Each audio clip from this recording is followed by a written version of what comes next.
Amen. Merci Seigneur pour sa présence. Amen, c'est la raison pour laquelle nous venons dans ce lieu. Oui, pour la communion, c'est vrai, il est bon d'être ensemble, de se voir, de s'encourager, d'entendre les prières des uns des autres. Cela fortifie notre foi, mais nous venons pour la présence de Dieu, pour vivre ces moments dans la présence de Dieu. C'est ce que les 120 dans la chambre haute recherchaient. C'est ce que nous recherchons aussi quand nous venons dans ce lieu. Amen. Amen. Le titre du message ce matin, c'est celui-ci, ça va s'afficher normalement. Dieu n'en a pas fini avec toi. Amen. Dieu n'en a pas fini avec toi. Quand j'étais plus jeune, ma mère me disait « je n'en ai pas fini avec toi », mais ce n'était pas une bonne chose. Souvent, c'était parce que peut-être j'avais pas été sage, j'avais fait un peu des bêtises, et peut-être on était soit à l'église, ou elle n'avait pas le temps de s'occuper de moi comme il fallait. Alors elle me regardait dans les yeux et elle me disait « je t'oublie pas, je n'en ai pas fini avec toi ». Mais ce matin, c'est pas dans ce but-là. Vous le comprenez, en tout cas on l'espère, que Dieu nous dit ce matin, Dieu nous dit aussi ce matin « j'en ai pas fini avec toi ». Mais pas dans le but d'une correction, mais parce que je crois que Dieu veut continuer son œuvre en nous. Amen. Dieu n'en a pas fini avec toi.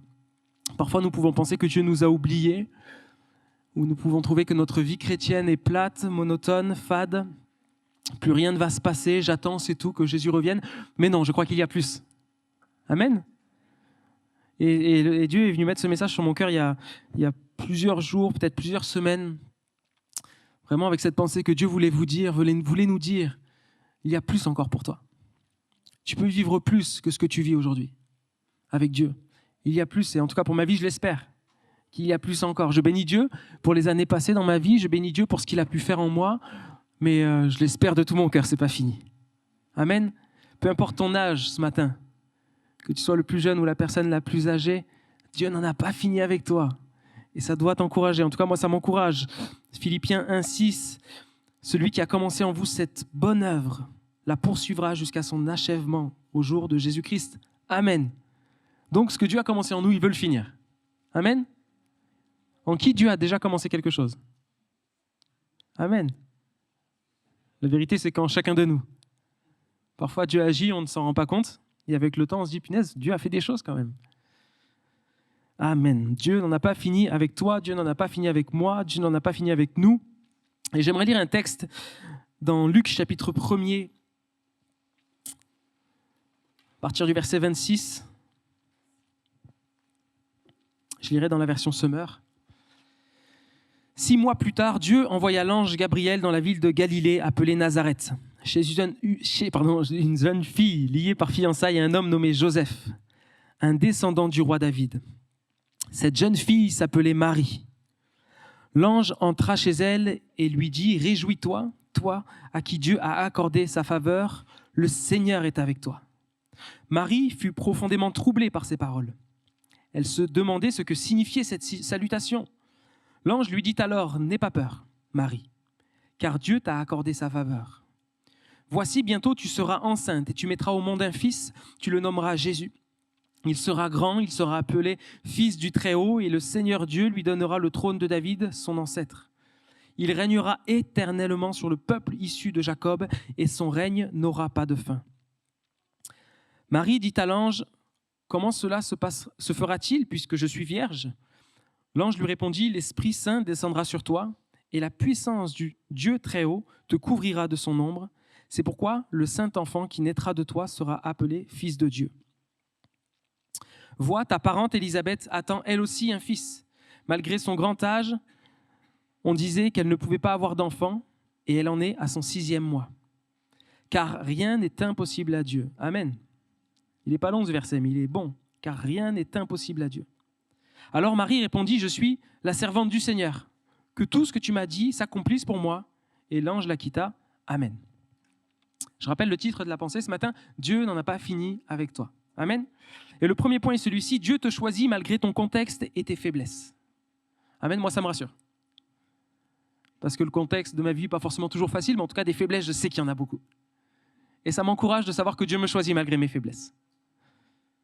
Dieu te choisit malgré ton contexte et tes faiblesses. On voit dans ce premier verset, dans le verset 26, 6 mois plus tard, Dieu envoya l'ange Gabriel dans une ville de Galilée appelée Nazareth. Et je voudrais m'arrêter un instant sur Nazareth. Je voudrais m'arrêter un instant sur la ville vers qui l'ange est en train d'aller.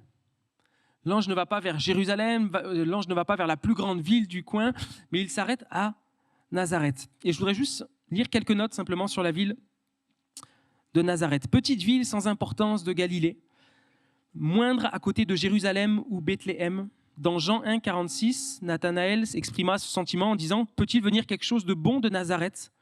Cela montre même que même à l'époque, Nazareth était perçu comme un lieu peu prometteur. La Galilée où se trouvait Nazareth était souvent vue avec méfiance par les Juifs de Judée. Les Galiléens avaient une réputation d'être moins religieux et plus influencés par les cultures environnantes, ce qui pouvait contribuer à la perception négative de Nazareth. Jésus, d'ailleurs, originaire de Nazareth, va être confronté à cela dans Marc 6, versets 1 à 3. On va voir que les habitants de Nazareth vont douter de l'autorité et l'identité de Jésus en raison de ses origines. Archéologiquement, des fouilles à Nazareth ont révélé des vestiges d'une petite communauté agricole, une petite ville modeste sans infrastructure importante, ni temple, ni bâtiment public significatif. Cela renforce l'idée que Nazareth était une petite ville sans grande importance à l'époque de Jésus. Les écrits de certains historiens juifs et romains de l'époque, tels que Flavius Joseph, ne mentionnent même pas Nazareth. Je m'arrête ici pour le côté un peu historique de Nazareth, mais c'est simplement pour appuyer le fait que Nazareth, ce n'est pas une grande ville. Ce n'est pas la ville la plus brillante. Marie n'habite pas dans la ville la plus extraordinaire. Son contexte de vie n'est pas le plus incroyable. Pourtant, c'est vers elle et vers Nazareth que l'ange va. Et nous vivons dans un monde qui recherche toujours les choses les plus grandes. Nous vivons dans un monde qui recherche à tout prix la brillance. Il faut briller. Je suis même surpris, et vous en penserez ce que vous voulez, je suis même surpris de voir qu'il existe même des concours dans le milieu chrétien pour choisir le meilleur chanteur de francophonie. Il y a des spectacles, il y a des concours dans lesquels les chanteurs francophones passent, il y a des votes et on choisit la meilleure nouvelle star francophone. Pour moi, c'est une aberration. Je ferme la parenthèse. Mais c'est la culture du monde, à rechercher ce qui est grand pour réussir. Pourtant, ici, l'ange est envoyé vers la plus petite ville, Nazareth. Et frères et sœurs, ne recherchons pas à tout prix ce qui est grand et ce qui brille pour réussir. Parce que ce n'est pas vers cela que Dieu pose ses regards. Ici, on voit que Dieu va se tourner vers Nazareth. Marie vivait dans une des villes les moins importantes, les plus dénigrées de son temps. Et peut-être que ton contexte n'est pas forcément favorable aux yeux des hommes. Peut-être que tu pourrais dire que ta vie n'est pas forcément la vie que toi tu choisirais. Mais Dieu ne juge pas comme cela. On connaît ce texte dans 1 Samuel 16 où il est dit que Dieu ne juge pas comme les hommes, mais Dieu regarde au cœur. L'homme voit ce qui frappe les yeux, mais l'Éternel regarde au cœur. Et vous connaissez le contexte de cette histoire, c'est quand le prophète va chercher le futur roi, il va voir Eliab, un homme musclé, un guerrier, il va dire ouais, c'est sûrement lui. Mais Dieu va lui dire non, c'est pas lui, c'est le petit berger que tout le monde a oublié. Et finalement, on voit que c'est dans le cœur de Dieu, bien souvent, de choisir ce qui est humble, ce qui est petit, ce qui est faible, ce qui est fragile. Et moi, ça m'encourage tellement, frères et sœurs, les amis, parce que je sais que je suis souvent faible, fragile, petit. Et Dieu ne cherche pas une grande stature. Dieu ne cherche pas des grands hommes, grandes femmes. Dieu cherche des cœurs humbles, simples et sincères. Et Dieu te choisit, peu importe ton contexte. Et on voit que Dieu va se tourner vers cette femme Marie, dans cette ville de Nazareth. Et on voit qu'au verset 34, il est dit, Marie va dire, mais comment cela se fera-t-il puisque je suis vierge? Elle fait ce constat, c'est que dans l'état où elle est, elle ne peut pas avoir d'enfant. C'est pas possible. C'est impossible. Et il y a une réalité, c'est que peut-être que Dieu va te choisir pour faire des choses qui, dans ce que tu es, c'est impossible. Mais peu importe. Parce que je crois, et je crois que ça a été dit dans un don tout à l'heure, le fait que Dieu choisit les choses faibles pour confondre les fortes. Dieu ne cherche pas à ce que tu sois grand. Dieu ne cherche pas à ce que tu sois toute puissante. Dieu ne cherche pas à ce que tu sois la meilleure, le meilleur. Dieu sait que tu as des limites. Dieu sait que tu as des faiblesses. Et vous savez quoi? Ça ne le dérange pas. Mais c'est à l'inverse de notre mentalité humaine. En tout cas, c'est à l'inverse de la mentalité de ce monde. Parce que quand on va peut-être pour chercher un travail, on essaye de gommer, de parler au moins possible de nos faiblesses. C'est vrai, quand on cherche un boulot, quand on présente notre CV, notre lettre de motivation, on va essayer de montrer la meilleure image de nous-mêmes. C'est normal, on ne va pas dire, bon, je suis très peu ponctuel, je ne suis pas patient, je suis très colérique. Voilà, non, on ne ferait pas ça. Pourtant, on dirait que Dieu ne nous choisit pas, je ne veux pas dire non plus en fonction de nos faiblesses, mais on dirait qu'il ne tient pas compte de nos faiblesses. Parce que ce qui intéresse le plus le Seigneur, c'est ton cœur. Le Seigneur sait très bien. La Bible dit dans un psaume que Dieu sait très bien de quoi nous sommes faits. Il sait de quelle pâte nous sommes faits. Il sait que nous sommes que poussière. Donc il le sait. Mais pourtant, Dieu, dans sa sagesse divine, je dirais, il nous choisit malgré cela. Et Dieu, ce matin, veut te choisir. Dieu a plus pour toi, peu importe ton contexte de vie, peu importe tes faiblesses. Et ça doit t'encourager. Ce que Dieu mettait sur mon cœur ce matin, c'est vraiment dans le but de vous encourager, vous savez, et de vous dire qu'il y a plus. Là, c'est bientôt la fin 2024, on attaque 2025. Et je crois que 2025 peut être en tout cas, pour nous, une année où Dieu va pouvoir faire encore plus dans notre vie. Amen. Dieu n'en a pas fini avec toi. Dieu n'en a pas fini avec moi. Et Marie, ici, dit à l'ange, mais je suis vierge, je ne peux pas enfanter, je ne peux pas donner vie à un enfant. Elle présente ses faiblesses, elle présente ses limites. Et parfois, c'est ce que nous faisons au Seigneur. Mais Seigneur, regarde ce que je suis. Seigneur, regarde ce que j'ai pu faire. Regarde lui, il est beaucoup plus capable que moi. Regarde ceci, regarde cela. Mais en fait, l'ange va révéler une chose, c'est que ça ne va pas être humain ce qui va se passer. Ce n'est pas par la force d'homme, c'est spirituel. Et il est fort possible que Dieu connaisse tes faiblesses. Mais il y a ce texte-là qu'on connaît bien dans Zacharie 4,6, ce n'est ni par la puissance, ni par la force, mais c'est par mon esprit, dit l'Éternel, le maître de l'univers. Dieu te choisit avec tes faiblesses, avec tes défauts. Bien sûr que bien des défauts, le Seigneur nous les façonne pour qu'ils puissent devenir des qualités et qu'on puisse s'améliorer, bien sûr. J'aime cette phrase, je ne sais pas de qui elle est, mais que Dieu nous accepte comme on est, mais il nous aime tellement qu'il ne peut pas nous laisser comme nous sommes. Alors moi, Dieu m'a appelé à lui avec mon égoïsme, mon orgueil, mais il me façonne et il me change. Amen. Amen. Et finalement, ce qui était notre défaut peut, entre les mains de Dieu, devenir notre force, si nous le laissons nous façonner. Et on voit ici que finalement, Dieu va choisir une vierge. Il va la choisir finalement, une jeune femme qui, normalement, ne doit pas avoir d'enfant, ne peut pas avoir d'enfant. Et cette femme, malgré tout, va avoir un enfant. Et Dieu te choisit avec tes limites, avec tes faiblesses. Toi qui, normalement, ne pourrais pas faire ce que Dieu veut que tu fasses. Mais qu'est-ce que cela va faire? Ça va rendre gloire à Dieu. Parce que peut-être que tu es, je ne sais pas, impatient. Peut-être que tu as mauvais caractère. Et Dieu va t'utiliser pour prendre soin de certaines personnes. Des personnes difficiles. Et alors que tu n'es pas qualifié humainement pour le faire, Dieu va t'appeler à faire quelque chose et il va te qualifier en chemin. Et c'est ça qui est extraordinaire avec le Seigneur. Vous savez, moi, quand j'étais au collège, ou je ne sais plus c'est quand les dernières fois que j'ai dû faire des poésies ou des exposés devant la classe, j'étais avec ma feuille et je tremblais comme ça à l'idée de parler devant des gens. Aujourd'hui, je parle à l'église régulièrement devant des centaines de personnes. C'est l'œuvre du Seigneur. Parce que je sais ce que je suis. Je sais que je n'en suis pas capable. Mais c'est l'œuvre du Saint-Esprit.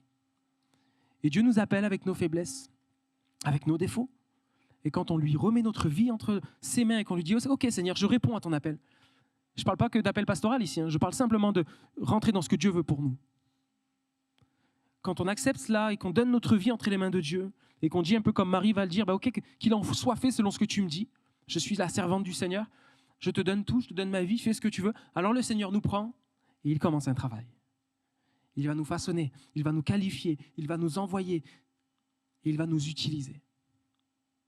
Alors ne regarde pas à tes faiblesses, ne regarde pas à ton contexte difficile. Peut-être que tu es seul chrétien, chrétienne dans ta famille. Peut-être que ton époux, ton épouse n'est pas au Seigneur et tu te dis « Mais Seigneur, comment pourrais-je te servir ?» Ne regarde pas à cela. Si le Seigneur t'appelle à faire quelque chose, fais-le. Le reste lui appartient. Amen. Le Seigneur te choisit, peu importe ton contexte et peu importe tes faiblesses. Je voudrais simplement, avant d'aller plus loin, parler de Marie un instant.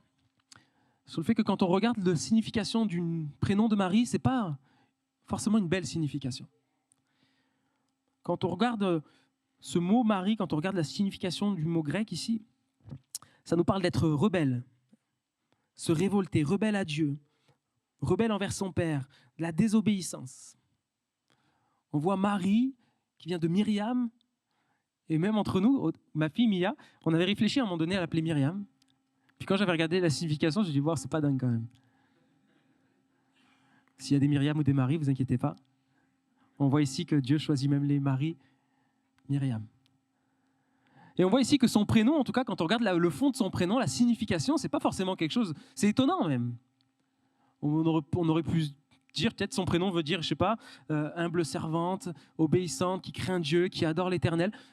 Son prénom, quand on regarde la signification, son identité, ce qu'elle entend tous les jours quand on l'appelle, n'est pas forcément le plus glorieux. Et où est-ce que je veux en venir en vous disant ça? C'est que Dieu ne tient pas compte de comment les gens nous appellent. Dieu ne tient pas compte peut-être de notre passé. Il y avait cette identité sur son prénom, et peut-être que toi, tu as été appelé dans le passé rebelle, désobéissant, pécheur, pécheresse, adultère, alcoolique, faible, pervers, je ne sais pas. Mais alors que tu as remis ta vie entre les mains de Dieu, ton passé est oublié. Jean-Louis l'a lu dans le passage. Celui qui est en Christ est une nouvelle créature. Les choses anciennes sont passées, toutes choses deviennent nouvelles. Donc peu importe ton identité, peu importe ce que tu as été, peu importe comment on a pu t'appeler, Dieu te choisit, Dieu t'appelle. Et pour toi aussi, Dieu n'en a pas fini. Amen, c'est la grâce de Dieu. Parce que si je regarde à ma vie, frères et sœurs, à mes erreurs, mon passé, mes échecs, j'aurais bien de mauvais noms. Mais pourtant Dieu m'appelle. Pourtant Dieu, chaque matin, prend plaisir à ce que je m'approche de lui. Dieu prend plaisir à m'utiliser. C'est pas parce que je suis extraordinaire, oh, loin de là, c'est la grâce de Dieu. Et la grâce de Dieu est pour chacun de nous. La grâce de Dieu est pour toi aussi. Peu importe ton passé, Dieu veut t'utiliser. Je voudrais juste lire ce verset-là, peut-être pour toi qui es dans la culpabilité de ton passé. Hébreux 8, 12. Parce que je pardonnerai leur iniquité et je ne me souviendrai plus de leurs péchés. Ce que Dieu regarde ce matin, c'est ton cœur. Pas ton CV, pas ton casier judiciaire, pas tes hontes du passé. Alors que tu es revenu à Jésus, il a tout effacé. Et peut-être si tu dis, mais moi je ne suis jamais venu à Jésus ce matin, tu peux vivre cela aussi. Tu peux t'approcher du Seigneur en disant, Jésus, je te demande pardon pour mes péchés. Je te demande pardon pour mes erreurs, pardon pour mes désobéissances. Efface mes péchés, efface mes transgressions. Je veux vivre maintenant cette nouvelle vie avec toi. Et tu peux le vivre ce matin, sur ta chaise. Au moment où je parle dans ton cœur, tu peux faire cette prière. Et instantanément, par le sang de Jésus, par la grâce du Seigneur, tes péchés sont effacés. Et tu peux rentrer dans cette nouvelle vie que Jésus offre. Amen. Donc la première chose que j'ai voulu voir avec vous, c'est que Dieu ne tient pas compte de notre contexte. Dieu ne tient pas compte de nos faiblesses. Dieu ne tient pas compte de notre passé pour nous choisir. Et le deuxième point est celui-ci, un Dieu de relation et de révélation. Un Dieu de relation et de révélation. Verset 28 du premier texte, il est dit ceci, l'ange entra chez elle et lui dit, réjouis-toi, toi à qui Dieu a accordé sa faveur, le Seigneur est avec toi. Il y a deux choses importantes dans ce verset, je voudrais juste les exposer simplement. Il nous est dit, l'ange entra chez elle. Il nous est dit que l'ange va venir à Nazareth et qu'il va rentrer chez elle. Il n'est pas resté dehors, il y aurait eu d'autres maisons, mais il est rentré chez elle. Et ça nous parle d'une relation particulière. La Bible dit, dans le psaume 145, 18, l'Éternel est proche de ceux qui l'appellent, de tous ceux qui sont sincères lorsqu'ils font appel à lui. Dieu est proche de ceux qui l'appellent avec sincérité. Dieu est un Dieu de relation. Dieu n'est pas un Dieu lointain, mais Dieu veut être proche de toi. Dieu n'a pas écrit quelque chose loin dans le ciel, il a envoyé un ange dans sa maison. Et je crois que Dieu veut se révéler à toi dans ta maison. Je crois que Dieu veut une relation particulière avec toi. Vous savez, parfois Dieu voudrait faire plus dans notre vie, mais il ne le peut pas parce que nous n'avons pas de relation avec lui. Parce que nous venons simplement à l'église. Et il faut venir à l'église, attention, venez à l'église. Mais l'église toute seule ne suffit pas. De la même manière que ta relation avec Jésus seul, sans église, ça ne suffit pas. C'est bien que tu viennes à l'église, continue. Mais pour certains, Dieu vous appelle, vous attend dans votre maison, dans une relation particulière. L'ange va venir dans sa maison. L'Éternel est proche de ceux qui l'appellent et de tous ceux qui sont sincères lorsqu'ils font appel à lui. Dieu cherche la sincérité. Dieu cherche à ce qu'on l'appelle avec sincérité. Dieu ne cherche pas à ce que l'on soit parfait. Parce que comme on l'a vu tout à l'heure, nous sommes pleins de faiblesses et de défauts. Mais ce que Dieu cherche, c'est un cœur sincère. Et je crois qu'il y a des chrétiens, excusez-moi de dire ça comme ça, il y a des chrétiens qui n'avancent pas, il y a des chrétiens qui avancent avec Dieu. Il y a des chrétiens qui n'avanceront pas parce qu'ils n'ont pas de relation intime, personnelle avec Jésus. Alors ils ne reçoivent pas de révélation. Et il y a le chrétien qui n'est pas parfait, mais il a une intimité avec Dieu. C'est quoi une intimité avec Dieu? C'est pas compliqué, vous savez, l'intimité avec Dieu. Je ne vous parle pas de jeûner 10 heures par jour, de prier 10 heures par jour plutôt. Je vous parle juste d'un cœur sincère. Un temps dans la journée, Seigneur, où je viens te rencontrer. Et peut-être ne te mets pas la barre trop haute en te disant, punaise, mais combien de temps, combien d'heures je dois passer à prier? Déjà, le temps que tu as, mets-le. Cherche le Seigneur. Peut-être que tu as 10 minutes le matin, tu me dis ne pas avoir plus, alors mets ces 10 minutes à rechercher Dieu. Et tu verras que rapidement, 10 minutes ne te suffiront plus, tu voudras passer plus de temps. Mais Dieu, ce que Dieu cherche, c'est une relation avec nous. Peut-être que tu n'as pas de temps, alors peut-être que la solution, c'est de te lever un peu plus tôt pour rechercher le Seigneur. Et là, le Seigneur va te révéler des choses nouvelles. Alors que l'ange est rentré dans cette maison, Marie va recevoir une révélation pour sa vie. Et Dieu veut te révéler des choses. Vous savez, il y a des choses que Dieu veut vous révéler à vous personnellement dans votre maison, que Dieu ne vous dira pas au travers d'une prédication dans l'église, que Dieu ne vous dira pas au travers d'une prédication sur Internet. Mais il y a des choses que j'ai reçues pour ma vie, que j'ai reçues tout seul, dans mon salon, le matin, à rechercher le Seigneur. Parce qu'il y a des révélations que Dieu veut nous dire à nous tout seuls. Il y a des choses que Dieu veut nous révéler dans le secret. Alors la seule chose que nous avons à faire, c'est d'ouvrir la porte pour que le Seigneur puisse rentrer et que nous puissions vivre un temps avec lui. Et puis l'ange dira à Marie, « Réjouis-toi, toi à qui Dieu a accordé sa faveur, le Seigneur est avec toi. » Réjouis-toi, le Seigneur est avec toi.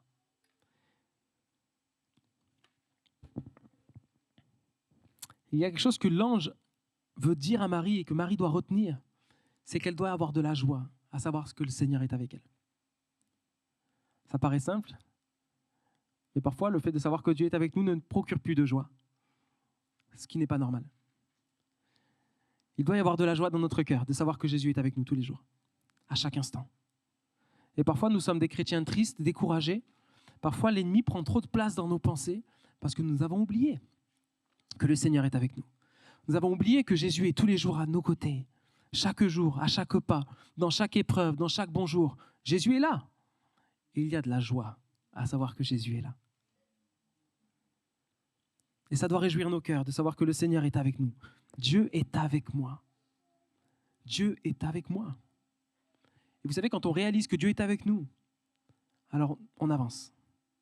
Parce que quand on oublie que Dieu est avec nous, écoutez bien, quand on oublie que Dieu est avec nous, alors on regarde à nos problèmes.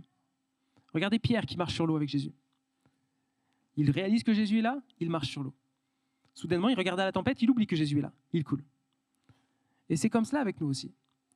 Quand on oublie que Jésus est avec nous tous les jours, nous coulons.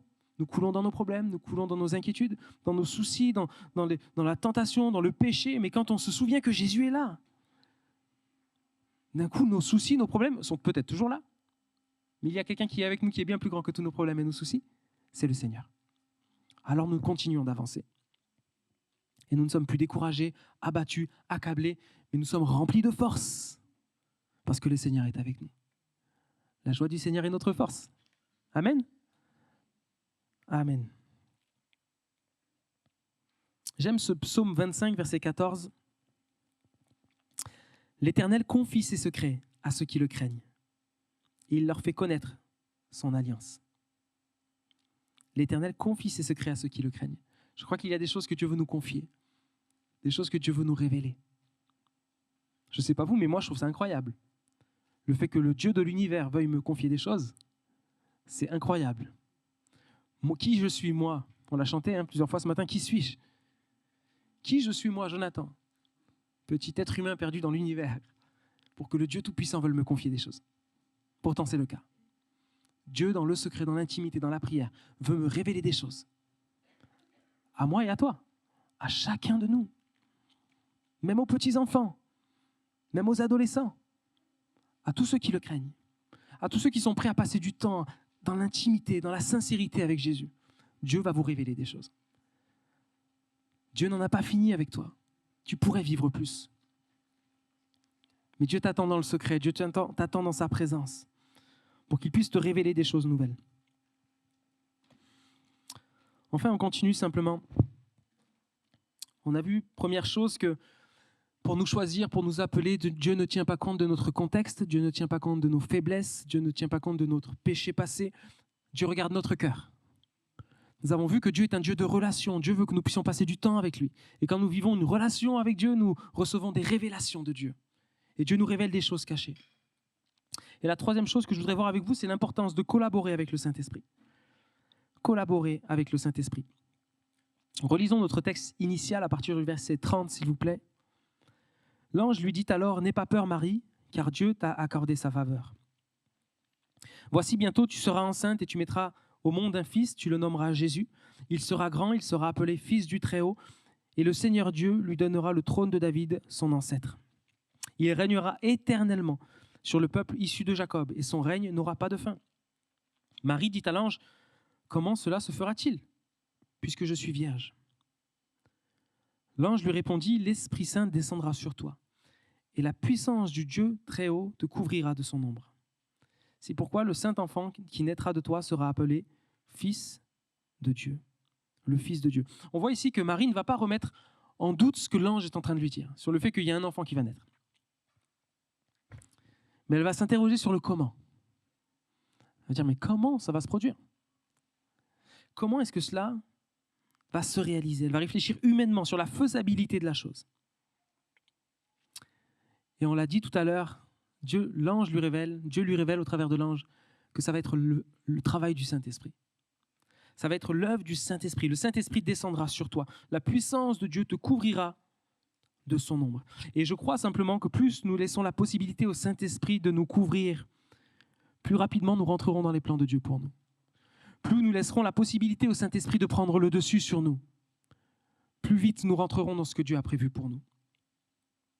Plus nous lui laisserons de la place, plus il pourra opérer des changements dans notre cœur. Et si peut-être ce matin quelqu'un se disait « je n'ai pas besoin de changement », cela démontre simplement que tu en as peut-être vraiment besoin. Parce que je crois qu'avec le Seigneur, c'est quand nous pensons que nous n'avons plus besoin de changer qu'il y a vraiment besoin que nous changions. Mais c'est l'œuvre du Saint-Esprit. Vous savez, je parlais avec ma sœur récemment, où l'on voit que son époux, son mari, s'éloigne petit à petit de Dieu. Il commence à réfléchir, il commence à revenir à ses doutes d'avant. Et elle réfléchit comment, elle me demandait quel verset je pourrais lui donner pour peut-être contrer ses arguments. Tout ça. Je lui dis, mais ce n'est pas l'œuvre de bataille de versets qui va transformer son cœur. C'est l'œuvre de l'Esprit. C'est le Saint-Esprit qui doit toucher son cœur. Parce que tu peux sortir tous les versets que tu veux, tous les arguments, tous les articles que tu veux pour... Peut-être tu vas convaincre son cerveau. Mais ce n'est pas notre cerveau que Dieu veut toucher. C'est notre cœur. Et quand le Saint-Esprit a accès à notre cœur, bien sûr, il purifie, il renouvelle notre intelligence. C'est l'œuvre du Saint-Esprit. Mais comment cela va-t-il se faire? Le Saint-Esprit viendra sur toi.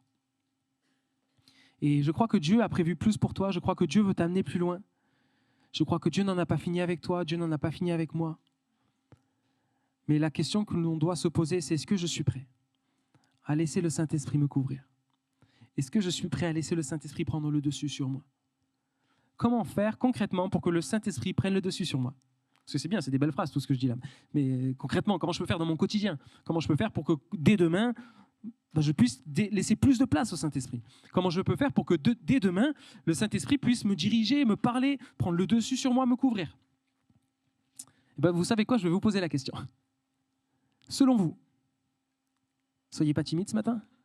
Commencez à réfléchir. Comment faire pour que tous les jours, le Saint-Esprit prenne le dessus sur moi? Comment faire pour que tous les jours, le Saint-Esprit prenne de plus en plus de place pour me transformer? Dites-moi. Passer du temps avec Dieu, ouais. L'écouter. Lui laisser la place, t'as dit quoi? Ouais, lui demander, c'est un bon début déjà. Je crois que quand on demande au Saint-Esprit, Seigneur, j'ai soif de plus de toi, moins de moi, plus de toi, je crois que Dieu nous prend au sérieux. C'est une prière dangereuse, parce que le Seigneur va le faire. Et des fois, ça m'arrive de prier, de dire, Seigneur, ouf, peut-être ça va piquer. Mais je veux tellement que le Seigneur me transforme que je lui demande, mais je lui dis, Seigneur, ouf, je ne sais pas comment tu vas t'y prendre, mais bon, Seigneur, viens le faire, transforme mon cœur. Et c'est vrai, Jérémie a raison, il faut commencer par lui demander. Parce que si on lui demande, c'est déjà, il y a un désir dans notre cœur que le Seigneur le fasse. Et des fois, on peut avoir tendance à penser, bon, si le Saint-Esprit veut prendre plus de place, ben, il n'a qu'à le faire. Mais je crois que Dieu veut qu'on puisse collaborer avec le Saint-Esprit. Si je vais visiter quelqu'un, je ne vais pas rentrer chez lui comme ça. Je toque, il y a un échange, on collabore. Le Saint-Esprit ne va pas forcer la porte de ton cœur. Mais si tu lui demandes, tu peux rentrer. Si tu lui demandes, tu peux venir prendre plus de place, il va commencer à le faire. Il va te révéler comment. On a entendu passer plus de temps avec Dieu. Ça commence par là. Ça commence par là. Ça commence par passer plus de temps avec le Seigneur. Et quand tu passes plus de temps avec Jésus, c'est sûr, tu auras moins de temps pour les choses à toi. Il y aura moins de temps pour tes affaires. Il y aura moins de temps pour tes loisirs peut-être. Il y aura peut-être moins de temps pour ton sommeil. Mais en fait, si tu es prêt à le vivre, ça va démontrer que vraiment tu as soif de plus. C'est la raison pour laquelle c'est une vérité, frères et sœurs, il y a des chrétiens qui avancent et des chrétiens qui n'avancent pas. Ce n'est pas que d'autres sont meilleurs que d'autres. C'est que certains acceptent de collaborer avec le Saint-Esprit et d'autres ne veulent pas. Mais pour tous ceux ce matin qui sont prêts à faire cette prière, Jésus, je veux collaborer avec toi. Saint-Esprit, je veux que tu viennes prendre le dessus sur ma vie. Saint-Esprit, je veux que tu viennes en abondance sur ma vie. Saint-Esprit, je veux que tu m'amènes plus loin. Saint-Esprit, je veux que tu viennes transformer mon cœur. Alors il va le faire. Mais ça t'appartient. C'est ton choix. Mais en tout cas, c'est l'œuvre du Saint-Esprit. Tu ne rentreras pas dans les plans de Dieu pour toi par ta force, par ta détermination humaine. Mais plus le Saint-Esprit aura de la place dans ta vie, plus il va pouvoir te conduire dans ce que Dieu a prévu pour toi.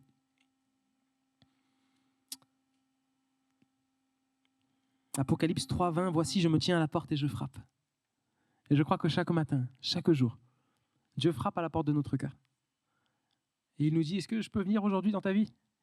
Saint-Esprit te dit, est-ce que je peux te conduire aujourd'hui ? Et on a le choix, soit on n'a même pas entendu qu'il a toqué, ou alors de lui dire, oui, viens, conduis-moi encore aujourd'hui. Dirige-moi dans tes sentiers, dirige-moi dans tes voies. Et j'ai bientôt fini, je vais demander à Ben si tu peux revenir au piano, s'il te plaît. Relisons le verset 36 de notre texte. L'ange va dire à Marie, vois, ta parente Élisabeth attend elle aussi un fils, malgré son grand âge. On disait qu'elle ne pouvait pas avoir d'enfant, et elle en est à son 6e mois. Car rien n'est impossible à Dieu. Alors Marie répondit, je suis la servante du Seigneur. Que tout ce que tu m'as dit s'accomplisse pour moi. Et l'ange la quitta. Amen. Le 4e point est celui-ci, nourrir ma foi et chasser le doute. Nourrir ma foi et chasser le doute. L'ange va venir et il va donner cette parole, car rien n'est impossible à Dieu. Car rien n'est impossible à Dieu. Comme si l'ange, par cette parole, voulait chasser tout reste de doute qu'il pouvait y avoir dans le cœur de Marie. Marie, rien n'est impossible à Dieu. Arrête de réfléchir. Arrête de te poser la question, comment ça va se faire ? Moi, je crois que ce que Dieu voulait savoir, c'est est-ce que Marie était prête à collaborer ? Est-ce que Marie était prête à accepter cet appel sur sa vie ? Le reste, le comment, le Seigneur va le faire. Car rien n'est impossible à Dieu. Dieu voulait dans le cœur de Marie chasser tout doute, toute incrédulité. Parce que là où il y a du doute et de l'incrédulité, Dieu ne peut rien faire. Jésus a dû parfois quitter certains villages à cause du doute et de l'incrédulité. Mais moi, Seigneur, s'il y a du doute et de l'incrédulité dans mon cœur, je ne veux pas que tu changes, je ne veux pas que tu partes. Change mon cœur. Chasse le doute. Seigneur, je veux nourrir ma foi. Je veux nourrir ma foi. Je ne veux pas laisser le doute prendre la place. Et l'ange va lui dire, regarde Élisabeth.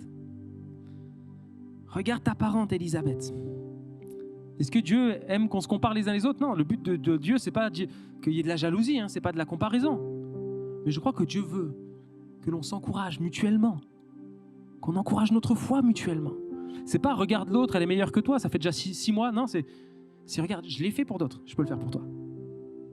C'est regarde. Et frères et sœurs, si on se tourne là, peut-être que vous connaissez peut-être pas trop, peut-être certains vous connaissez, mais peut-être en voyant certaines personnes, vous allez vous dire, mais c'est vrai que tu l'as fait dans la vie de cette personne. Son mari était inconverti, il est chrétien maintenant. Sa femme était inconvertie, elle est chrétienne maintenant. Tu l'as fait, pourquoi tu le ferais ? Tu peux le faire pour moi aussi. Je chasse le doute, car rien n'est impossible à Dieu. Regarde ta parente Élisabeth, elle en est déjà à son 6e mois. Marie aurait pu être dans la contrariété en disant quoi? Ça fait 6 mois déjà qu'elle est rentrée dans son appel, Élisabeth? Non, c'est venu encourager sa foi. Et on a le choix de nourrir notre foi ou de nourrir notre incrédulité.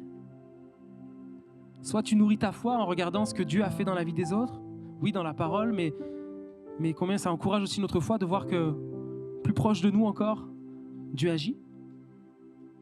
Et vous savez, quand on regarde ce que Dieu fait dans la vie des autres, on a le choix. Soit à ce que ça vienne nourrir notre foi, soit nourrir notre incrédulité, nourrir notre égoïsme, nourrir la comparaison en nous. Et je crois que Dieu a voulu que dans l'Église, nous puissions être témoins les uns des autres de ce que Dieu est capable de faire.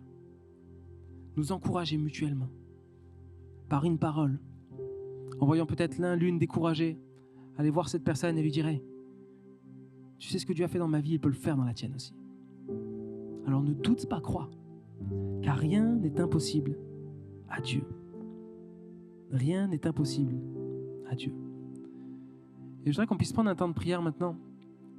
Peut-être qu'on puisse fermer les yeux un instant.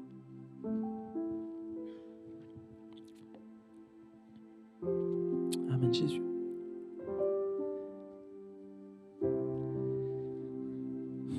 Je rappelle le titre de la pensée, Dieu n'en a pas fini avec toi. Et alors que tes yeux sont fermés, je voudrais que tu puisses te poser cette question. Et s'il y avait plus pour moi? Et si Dieu avait prévu plus pour moi que ce que je vis aujourd'hui? Et là, je vais te laisser libre peut-être à faire cette prière au Seigneur. De dire, Seigneur, s'il y a plus pour moi, je veux vivre ce plus. Dis-le au Seigneur avec tes mots, là où tu es à ta place. Seigneur, si tu as prévu plus pour moi, je ne veux pas rester là, je veux avancer dans ce que toi tu as prévu pour moi. Seigneur, si j'ai besoin de me réveiller, alors réveille-moi, Seigneur. Je ne veux pas rester dans ma vie stagnante, mais je veux rentrer dans ce que toi tu as prévu pour moi. Seigneur, c'est vrai, je n'ai pas un contexte facile. Seigneur, j'ai tellement de faiblesses, tellement de défauts. J'ai tellement fait d'erreurs. Mais Seigneur, si tu me dis ce matin que tu me choisis malgré tout cela, alors je veux répondre à ton appel et je veux te suivre. Je te remets mes faiblesses entre tes mains. Je te remets mes défauts, Seigneur. Je te remets mon passé, je te remets mes hontes, mes échecs. Je dépose tout ça à tes pieds. Et Seigneur, je te demande de m'utiliser. Seigneur, ce que tu veux faire en moi, fais-le. Peut-être tu peux faire cette prière là où tu es à ta place. Seigneur, ce que tu veux faire en moi, fais-le. Change mon cœur. Transforme-moi. Je veux collaborer avec toi, Seigneur. Oh Jésus. Peut-être alors que la musique continue, simplement là où on est à votre place, vous pouvez commencer à parler à votre Dieu avec vos mots. Si tu as soif de plus, alors simplement dis-le à ton Seigneur. Que ce soit un temps où tu prennes position, où tu prennes un engagement avec Jésus. Et comme Marie va dire à l'ange, je suis la servante du Seigneur, qu'il en soit fait comme tu m'as dit. Que tu puisses dire ce matin, je suis serviteur, servante de Dieu. Seigneur, fais ce que tu veux en moi. Oh Jésus, Jésus, Jésus, Jésus. Saint-Esprit, viens parler, toucher les cœurs.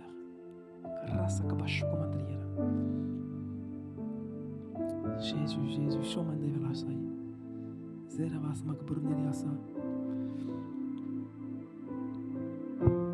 Amen. Alors qu'on reste dans la prière, tout à l'heure on disait que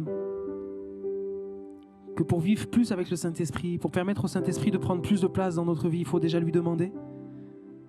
Et simplement, je voudrais faire cet appel simple, pas à venir devant, mais si vous voulez faire comme cette demande au Saint-Esprit, Saint-Esprit, j'ai soif de plus de toi, je veux que tu prennes plus de place dans ma vie, tu peux simplement te lever à ta place comme si tu disais, Seigneur, j'ai soif de plus de toi. Seigneur, je veux plus de toi dans ma vie. Moins de moi, plus de toi. Jésus, je veux que tu me changes, que tu me transformes. Je veux que tu me remplisses de ton esprit. Seigneur, je veux que tu me renouvelles dans le baptême, dans le Saint-Esprit. Jésus, j'ai perdu tant de choses, j'ai perdu tant de temps. Saint-Esprit, renouvelle-moi, prends toute la place. Amen, dis-le avec tes mots alors que tu te lèves. Jésus, Seigneur, merci pour ta présence. Oh Seigneur. Jésus, merci pour ta présence, Seigneur. Tu es là au milieu de nous, Jésus. Saint-Esprit, merci Jésus parce que tu es là. Parle à ton Dieu, viens-t'en dans la présence de Dieu. Parle au Seigneur.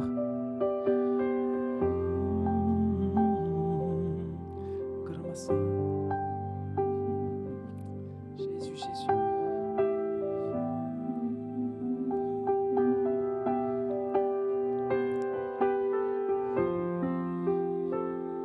Jésus, Jésus. Amen, Jésus.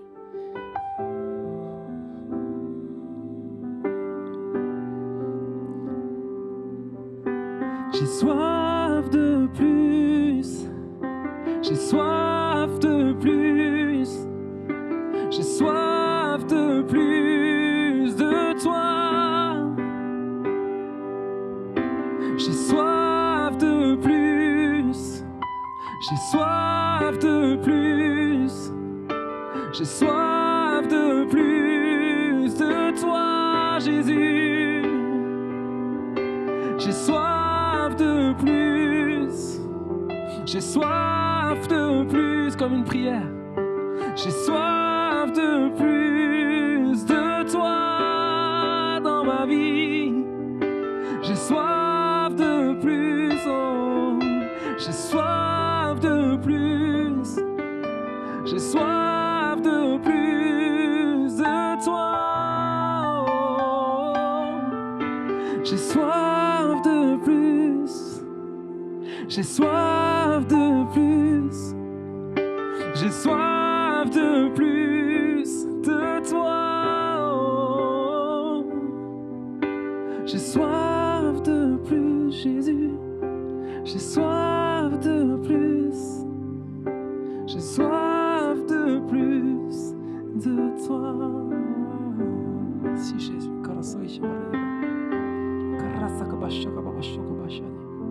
Merci pour ta présence, Seigneur. Jésus, merci pour ta présence, Seigneur. Oh Jésus, nous avons soif de plus de toi. Nous voulons que tu prennes plus de place dans nos vies. Seigneur, nous voulons tout te donner encore. Merci pour ta grâce. Merci parce que tu nous choisis dans nos faiblesses. Malgré notre contexte, malgré nos erreurs du passé, tu nous acceptes, Seigneur, tu nous accueilles dans ta présence. Nous voulons te laisser plus de place dans nos vies. Nous voulons te donner toute la place, Seigneur. Attire-nous à toi, encore, encore et encore. Amène-nous à faire du tri dans nos vies, là où nous sommes attirés trop par les choses d'ici-bas. Seigneur, réveille nos cœurs, prends de plus en plus de place. Réveille ton église encore. Amène plus loin ton église, l'église de Pertuis. Oh, tu n'en as pas fini avec nous, Jésus. Tu veux nous amener plus loin. Seigneur, merci pour ta présence, Jésus.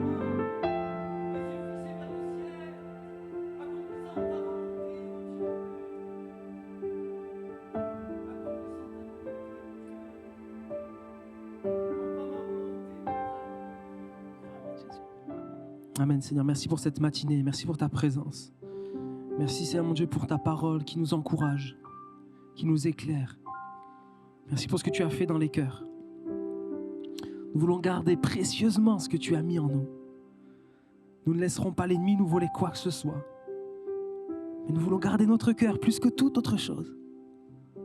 Parce que ce matin, tu as déposé en nous un trésor inestimable.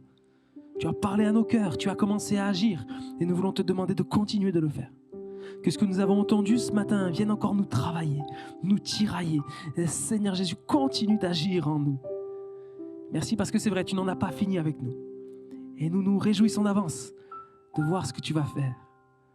Tu es un grand Dieu, un Dieu extraordinaire, plein d'amour, de grâce. Te bénissons, Seigneur. Oh Seigneur Jésus, merci pour ce que tu fais. Donne-nous d'être des témoins de ton action. Que tous puissent voir, non pas que nous sommes extraordinaires, mais que tu es extraordinaire. Que nous puissions être des témoins de ce que tu as fait en nous. Qu'il n'y ait pas de honte, de gêne, mais au contraire, que nous puissions dire fièrement, regardez ce que mon Dieu est capable de faire dans ma vie. Il peut le faire dans la vôtre aussi. Sers-toi de nous, Jésus, pour la gloire de ton nom, Seigneur.